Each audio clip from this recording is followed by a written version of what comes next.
Hello friend, नमस्कार। कैसे हैं आप लोग। मैं रूपा गुप्ता स्वागत करती हूँ आप सभी का रूपा गुप्ता ऑफिशियल चैनल पे। और उम्मीद करती हूँ आप लोग अच्छे ही होंगे। और हम आप लोगों को एक छोटा सा गीत सुनाने जा रहे हैं। कैसे लगेगा आप लोग कमेंट करके ज़रूर बताइएगा।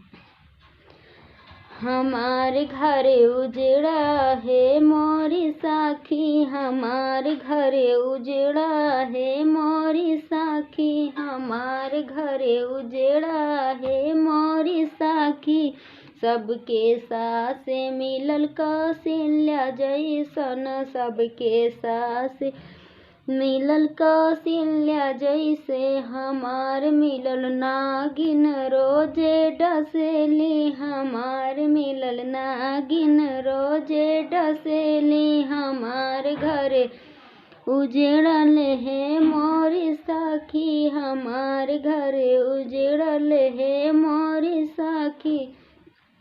सबके ननंद मिलल लक्ष्मी नो जैसन, सबके ननंद मिलल लक्ष्मी नो जैसन। हमारे आगे लगनी पनियो न डाले, हमारे आगे लगनी पनियो न डाले। हमारे घर उजड़ल है मोरी साखी, हमारे घर उजड़ल है मोरी साखी।